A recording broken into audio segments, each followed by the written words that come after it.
Look at the timer on this video. In less than 6 minutes, I am going to show you how to dismantle the biological mechanism that is paralyzing you right now. Whether it's starting a business, having a difficult conversation, or taking a massive leap, the panic you feel isn't a signal of danger, it's a structural flaw. Inside your brain is a cluster of neurons called the amygdala. This is your primitive alarm system, and for most of us, it is currently malfunctioning. Thousands of years ago, this alarm kept you alive. If a predator was in the brush, the amygdala flooded your body with adrenaline, so you could run. It was a physical response to a physical threat. The problem is that while society evolved in a heartbeat, your brain did not. Your amygdala cannot distinguish between a threat to your life and a threat to your ego. When you sit down to send a risky email or post a video, your brain rings the same survival alarm as if a tiger were in the room.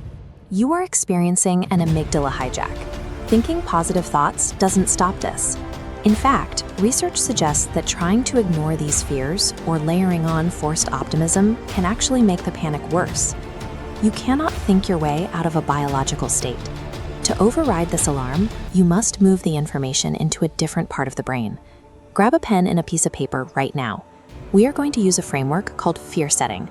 By taking the fear out of your mind and putting it onto paper, you force your logical brain to inspect the data. It is the first step in proving to your nervous system, but the alarm is a false one. At the top of your page, write Step 1, the nightmare. Underneath this, define the exact absolute worst case scenario if your boldest move fails. Don't hold back. Be specific about the fallout. If you go broke, what does that actually look like? If you are judged, whose opinion specifically are you afraid of? If you have to move back in with your parents, write it down. Fear breeds in ambiguity. As long as these outcomes remain vague shadows in your mind, they feel insurmountable. The moment you define the nightmare, you give it boundaries. It becomes a finite set of circumstances rather than an infinite dread. Writing it down transforms the nightmare from an abstract threat into a definable problem that can be inspected and analyzed. Now, draw a line and write Step 2, the survival plan. Under this header, list the exact logistical steps you would take to repair the damage if that worst-case scenario actually happened. If you lost your savings, you'd get a temporary job to pay the bills. If you failed publicly, you'd issue an apology and pivot. If you lost your office, you'd work from a library. This shift into logistics signals your prefrontal cortex to take over. By mapping out the repair, you are moving from a state of reactive panic to one of active problem-solving. Seeing the repair steps in front of you provides evidence to your nervous system that even the worst-case scenario is a temporary setback, not a permanent end. Draw one final line and write Step 3, the cost of inaction. We often calculate the risk of trying something new, but we rarely calculate the price of staying exactly where we are. Write down the guaranteed cost of letting fear dictate your current life. Visualize your life in 1, 3, and 5 years if you change absolutely nothing. What is the emotional and professional toll of that stagnation? Failing at something new might hurt for a season, but the pain is repairable. The pain of a half-lived life is a permanent weight. You now have 2 risks on the table.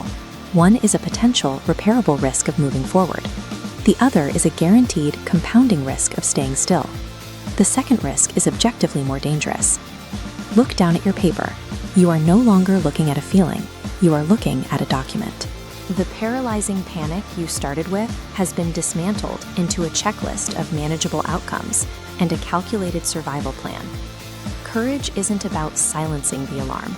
It is about hearing the alarm ring, looking at the facts on this paper, and realizing there is no tiger in the room.